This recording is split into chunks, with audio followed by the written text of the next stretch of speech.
எல்லாருக்கும் வணக்கம். இன்றைக்கி என்ன பார்க்க போகிறோம் அப்படின்னா, மார்னிங் டிஃபனுக்கு வந்து இட்லியும் மிளகா அப்படின்னு தான் இன்றைக்கி வந்து பண்ணியிருக்கேன். சட்னி எதுவும் பண்ணலை. சரி, அதனால் இன்றைக்கி வந்து மிளகா பொடியோட விட்டுலாம், இட்லி பொடி இருக்குது அப்படிங்கிறதுனால இட்லி பொடியும் நல்லெண்ணையும் சேர்த்து குழச்சிட்டு அதாவது வந்து ரொம்ப ஸ்பாஞ்சியான, ரொம்ப சூப்பராக சாஃப்டான இட்லி எப்படி பண்ணுறது அப்படிங்கிறத வீடியோ வந்து கொடுத்துருக்கேன். ஸ்பாஞ்சியான இட்லியும் மிளகா அப்படின்னு தான்.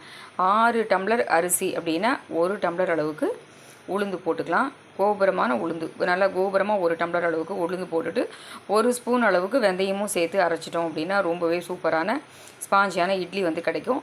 இந்த மாதிரி ரொம்பவே 6க்கு 1, எல்லோரும் யூஸ்வலாக வந்து 4க்கு 1 போடுவோம் இல்லையா, அந்த மாதிரி இல்லாமல் 6க்கு 1 போடணும். அப்படின்னா உளுந்து வந்து ரொம்ப குட்டி குட்டியாக சின்ன சின்னதாக இருக்க உளுந்து எடுத்தோம் அப்படின்னா நிறைய வந்து உளுத்த மாவு குவான்டிட்டி வரும்.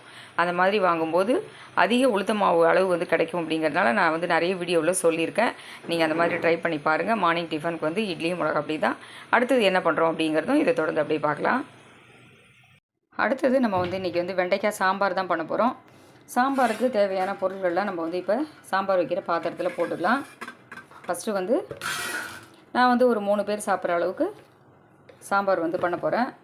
இதுக்கு வந்து சாம்பார் பொடி போட்டுக்கிறேன். ஒரு 1.5 ஸ்பூன் அளவுக்கு சாம்பார் பொடி போட்டிருக்கேன். அதுக்கப்புறம் வந்து கொஞ்சம் டேஸ்ட் கொடுக்கறதுக்காக எப்போவுமே நான் வந்து வெல்லமோ சர்க்கரையோ ஏதாவது ஒன்று சாம்பாரில் சேர்ப்போம். இது உங்களோட ஆப்ஷன் தான். இந்த மாதிரி லைட்டாக ஒரு வெல்லமோ சர்க்கரையோ சேர்க்குற போது அந்த புளியோட எரிப்படுத்திட்டு ரொம்ப சூப்பராக இருக்கும். அதனால் கொஞ்சமாக வந்து ஒரு 1/4 ஸ்பூன் கிட்ட சர்க்கரை போட்டுக்கிறேன். அதுக்கப்புறம் கொஞ்சமாக வந்து ஒரு 1/4 ஸ்பூன் கிட்ட மஞ்சள் பொடியும் போட்டுக்கலாம். அடுத்தது சாம்பாருக்கு தேவையான அளவு உப்பு போட்டுக்கலாம். 1 ஸ்பூன் கிட்ட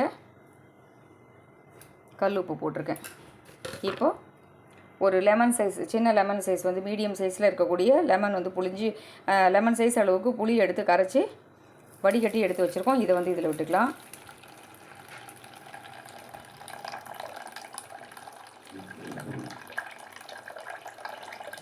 புளியை குறைச்சிட்டு தக்காளியை கொஞ்சம் கூடுதலாக போட்டுக்கிற போது சாம்பார் வந்து டேஸ்ட் நல்லா இருக்கும்.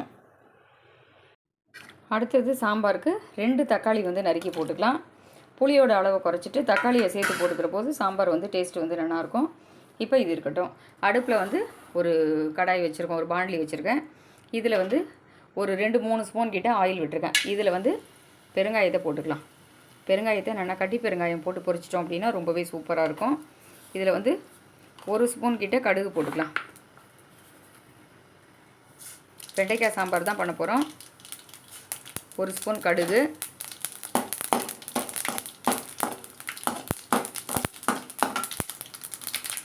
அடுத்தது ஒரு 1/4 ஸ்பூன் கிட்ட வெந்தயம் போட்டுக்கலாம்.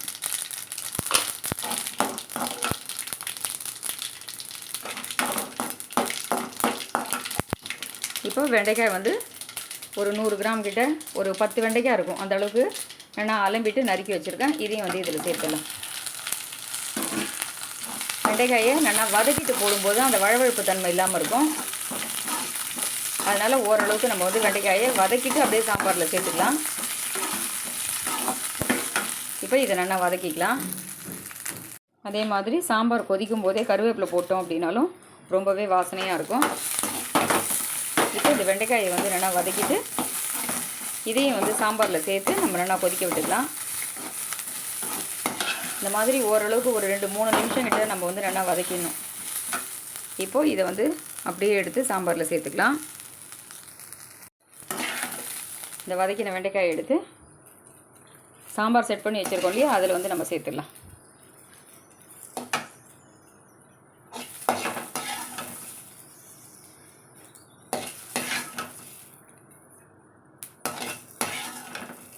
முதல்லையே தாளித்து கொட்டும்போது தான் ரொம்பவே வாசனையாக இருக்கும். நான் ஏற்கனவே நிறைய வீடியோவில் சொல்லியிருக்கேன். இந்த வெந்தயம், பெருங்காயம், கடுகு இதெல்லாம் நம்ம முதல்லையே தாளித்து கொட்டும்போது சாம்பார் வந்து ரொம்பவே சூப்பராக இருக்கும், ரொம்ப வாசனையாகவும் இருக்கும். இப்போ இதை அடுப்பில் வச்சுக்கலாம். இப்போ அடுப்பில் வந்து சாம்பார் வந்து வச்சுட்டோம். இப்போ நல்லா கொதிக்கட்டும். கொதிச்சதுக்கப்புறம் நம்ம பருப்பு விட்டுக்கலாம். அடுத்தது இந்த பக்கம் வந்து ஒரு கடாய் வச்சுருக்கேன். இதில் வந்து நம்ம வாழைத்தண்டு கறி தான் பண்ணிக்க போகிறோம். எப்படி பண்ணுறோம் அப்படின்னு பார்க்கலாம். அடுப்பில் ஒரு பாண்ட்லி வச்சுருக்கேன். இப்போ இதில் வந்து ஒரு 2-3 ஸ்பூன் கிட்ட எண்ணெய் விட்டுருக்கேன். இதில் வந்து 1 ஸ்பூன் கிட்ட கடுகு போட்டுக்கலாம். கடுகு பொரிஞ்சதுக்கப்புறம் உளுத்தம்பருப்பும் போட்டுக்கலாம். இதிலே வந்து வாசனைக்கு பெருங்காய பொடி போட்டுக்கலாம்.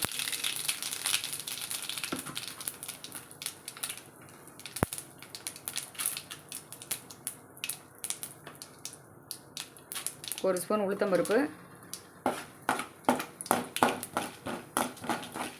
ஏன்னா இது கொஞ்சம் பொரியட்டும்.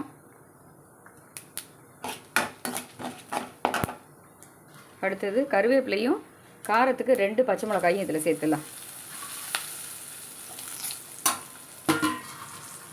வாழைத்தண்டை எப்போவுமே வந்து பார்த்திங்கன்னா கொஞ்சம் தண்ணி வந்து நிறைய வச்சுக்கணும். தண்ணியில் ஒரு கரண்டி அளவுக்கு மோர் விட்டு கலந்துடணும். அந்த மாதிரி மோர் விட்டு கலந்துட்டு தண்ணியில் நறுக்கி வாழைத்தண்டை போடும்போது தான் வெள்ளையாக இருக்கும், இல்லைனா நமக்கு வந்து கருத்துரும். இப்போ இந்த மாதிரி மோரும் கொஞ்சம் தண்ணியும் கலந்து அதில் வாழைத்தண்டை வந்து நறுக்கி போட்டுட்டு அந்த தண்ணியெல்லாம் இருத்துட்டு எடுத்து வச்சுருக்கேன். இப்போ இதை வந்து இதில் சேர்த்துடலாம்.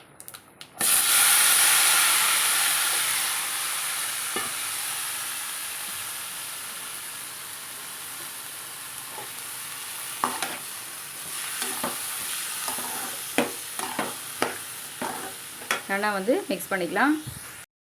இப்போ இந்த வாழைத்தண்டுக்கு கொஞ்சம் வந்து கருக்காமல் இருக்கிறதுக்கு நம்ம மஞ்சப்பொடி சேர்த்துக்கலாம். ஒரு 1/4 ஸ்பூன் கிட்ட மஞ்சப்பொடி. அதுக்கப்புறம் 1 ஸ்பூன் கிட்ட பைத்தம்பருப்பு அப்படியே தூவிடுவோம். அது மாதிரி தூவிடும்போது கறி ரொம்ப நல்லாயிருக்கும். ஊற வச்சுட்டு போடணும் அப்படிங்கிறதுல ஊற வச்சுட்டும் போடலாம், அப்படியேவும் நம்ம வந்து போட்டுக்கலாம். 1 ஸ்பூன் கிட்ட பைத்தம்பருப்பு தூவியிருக்கேன். இப்போ இதுக்கு தேவையான அளவு உப்பு போட்டுக்கலாம். வாழைத்தண்டு அவ்வளோ உப்பு தாங்காது, அதனால் கொஞ்சமாக வந்து ஒரு 1/4 ஸ்பூன் கிட்ட உப்பு போட்டிருக்கேன். இப்போ இந்த உப்போடு சேர்த்து இதை வந்து நல்லா வதக்கி விட்டுக்கலாம். கொஞ்சமாக வந்து நம்ம இதில் தண்ணி கூட சேர்த்து வதக்கிக்கலாம். ஒரு 1/4 டம்ளர் அளவுக்கு தண்ணி எடுத்துருக்கேன். தண்ணியை வந்து இந்த வாழைத்தண்டு வேகிற அளவுக்கு தண்ணி விட்டுக்கலாம். இப்போ இந்த உப்பு, மஞ்சப்பொடி, காரம் இது எல்லாமே சேர்ந்து நல்லா வந்து மிங்கிள் ஆகிற மாதிரி நம்ம வந்து ஃபுல்லாக கலந்து விட்டுட்டு அப்படியே 10 நிமிஷம் மூடி வச்சுருவோம். மூடி வச்சிட்டோம் அப்படின்னா நமக்கு வந்து நல்லா வெந்துடும். இப்போ மேலாக அப்படியே மூடி வச்சுட்டு 10 நிமிஷம் கழிச்சு பார்க்கலாம். இந்த பக்கம் வந்து சாம்பாரும் வந்து கொதிச்சுட்டு இருக்கு. இதுவும் ரெடி ஆகட்டும். ஒரு 100 கிராம் அளவுக்கு பருப்பு வந்து நல்லா வந்து மஞ்சப்பொடி போட்டு சாதமும் பருப்பும் வந்து வேகும் போதே வேக வச்சு எடுத்து வச்சுட்டேன். இப்போ வந்து சாம்பார் வந்து நல்லா கொதிச்சு எடுத்து இந்த பருப்பை வந்து சாம்பாரில் நம்ம சேர்த்துக்கலாம்.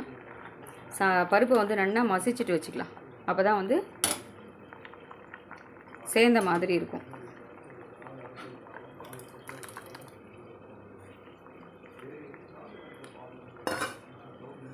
நல்லா வந்து கலந்துட்டு ரொம்ப கெட்டியாக இருந்தது அப்படின்னா கொஞ்சம் தண்ணி கலந்து அதில் வந்து நம்ம சேர்த்துக்கலாம்.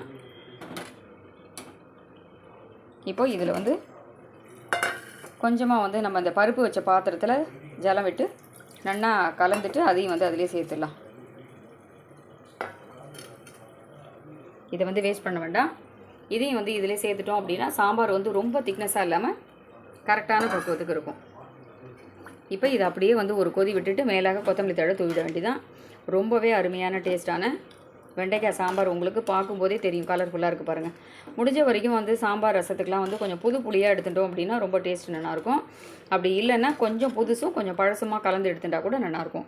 இப்போ இது வந்து கொஞ்சம் கொதிக்கட்டும், பார்க்கலாம். இந்த பக்கம் வந்து வாழைத்தண்டு கறியை வந்து வெந்துட்டுருக்கு. கொஞ்சம் நேரம் கழிச்சு பார்ப்போம். இப்போ வாழைத்தண்டு கறி வந்து நல்லா வெந்துடுது. இப்போ இதுக்கு தேவையான அளவு நம்ம தேங்காய் போட்டுக்கலாம். தேங்காய் போட்டு பண்ணும்போது ரொம்பவே டேஸ்ட்டு நல்லாயிருக்கும். சில பேர் வெறும் காரப்பொடி மட்டும் போட்டு பண்ணுவா, அது அவளோட விருப்பத்துக்கு ஏற்ப. இப்போ இதில் வந்து நம்ம தேங்காய் போட்டுக்கலாம். ஏன்னா வந்து ஒரு 2-3 டேபிள் ஸ்பூன் அளவுக்கு தேங்காய் போட்டுக்கலாம்.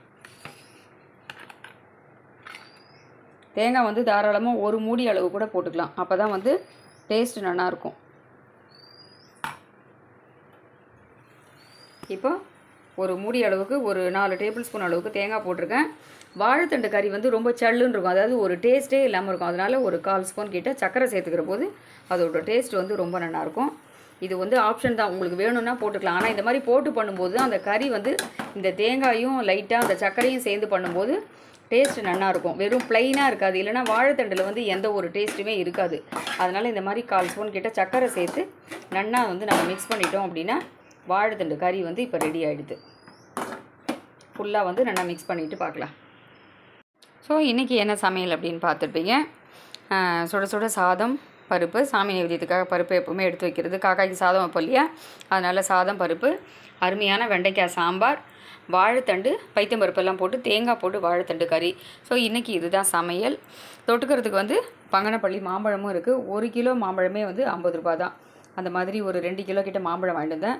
ரொம்பவே ஸ்வீட்டாக டேஸ்ட்டாக ரொம்ப சூப்பராக இருக்குது. இது வந்து மருந்தெல்லாம் வச்சு இந்த கல் வச்சு பழுக்க வைக்காமல் அப்படியே வந்து டேரெக்டாக வந்து நம்ம வைக்கோல் போட்டு பழுக்க வைப்போம் இல்லையா, அந்த மாதிரி பழுக்க வச்ச அப்படியே நேச்சுரலான ஒரு பழம் இது. தொட்டுக்கிறதுக்கு மாம்பழமும் இருக்குது. ஸோ ஃபைனலி இன்றைக்கி சமையல் இது தான். உங்களுக்கு எல்லாருக்குமே இந்த வீடியோ ரொம்ப பிடிச்சிருக்கும் அப்படின்னு நினைக்கிறேன். இதே மாதிரி மறுபடியும் வேறொரு வீடியோவில் சந்திக்கிறேன். நன்றி, வணக்கம்.